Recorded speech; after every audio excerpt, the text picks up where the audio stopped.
बातमीपत्रामध्ये आपल्या सगळ्यांचं स्वागत आणि बुलेटिनच्या सुरुवातीला एक महत्त्वाची बातमी राजकीय। नाशिकमध्ये ध्वजारोहणाची संधी न मिळाल्याने छगन भुजबळ नाराज असल्याचं बोललं जात आहे। गोंदिया जिल्ह्यात ध्वजारोहण करण्याचं भुजबळांनी नकार घंटा कायम ठेवली। मंत्री मंगलप्रभात लोढा हे आता गोंदिया जिल्ह्यात ध्वजारोहण करणार आहेत। शासनाकडून नव्यानं परिपत्रक जारी करण्यात आलेलं आहे। अपडेट जाणून घेऊयात। अभिषेक मुंठाळ आपल्या सोबत आहे। अभिषेक, भुजबळांच्या या नाराजीचं काय नेमकं कारण आहे? एकूणच भुजबळ यांना गोंदियामध्ये ध्वजारोहणासाठी जी यादी आहे त्यामध्ये आपल्याला भुजबळ यांचं नाव पाहायला मिळालेलं होतं। मात्र एकूणच कुठेतरी छगन भुजबळ यांच्याकडनं नाशिकमध्ये हे ध्वजारोहण करायला मिळालं नाही, त्यामुळे नाराजी आहे का असे देखील प्रश्न सध्याला निर्माण होताना पाहायला मिळत आहेत।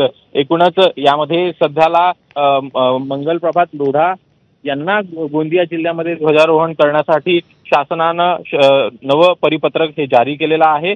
गोंदिया जिल्ह्यामध्ये ध्वजारोहण करण्यास कुठेतरी भुजबळांकडनं नकार देण्यात आलेला आहे आणि त्यामुळेच हा नवा जे वाद आहे तो आता आपल्याला समोर येताना पाहायला मिळतो। एकूणच पालकमंत्री पदावरनं रायगड आणि नाशिक संदर्भात आधीच वाद सुरू असताना ध्वजारोहणावरनं देखील अनेक मानअपमानाच्या गोष्टी आहेत ज्या आपल्याला समोर येताना दिसतात आणि त्यामुळेच एकूणच आता भुजबळ हे गोंदियाच्या ऐवजी कुठेच आपल्याला ध्वजारोहण करताना पाहायला मिळणार नाही आणि त्याऐवजी आता मंत्री मंगलप्रभात लोढा यांना गोंदिया जिल्ह्यामध्ये ध्वजारोहण करण्यासाठी शासनानं नवं परिपत्रक जारी केलंय।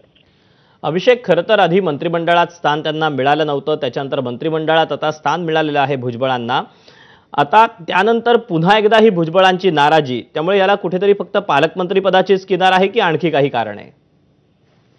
एकूणच नाशिक जिल्ह्यातलं मोठं नाव हे छगन भुजबळ आहेत। अनेक वर्षांपासून मंत्री हे छगन भुजबळ राहिल्याचं आपल्याला पाहायला मिळालेलं होतं। एकूणच महाविकास आघाडीमध्ये देखील छगन भुजबळ हे मंत्री होते, पालकमंत्री देखील होते आणि एकूण त्यानंतर जरी का पाहायचं तर छगन भुजबळ यांचं स्थान आपल्याला मंत्रिमंडळामध्ये पाहायला मिळालेलं होतं। मात्र सध्याला जर का पाहायचं तर आधीच नाशिकवरनं भाजप असेल किंवा मग शिवसेना असेल या दोघांमध्येही दावे आपल्याला पाहायला मिळत आहेत।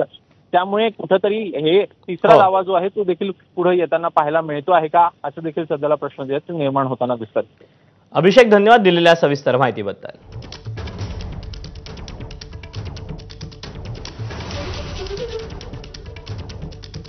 उद्या मुंबईत मनसे आणि ठाकरेंच्या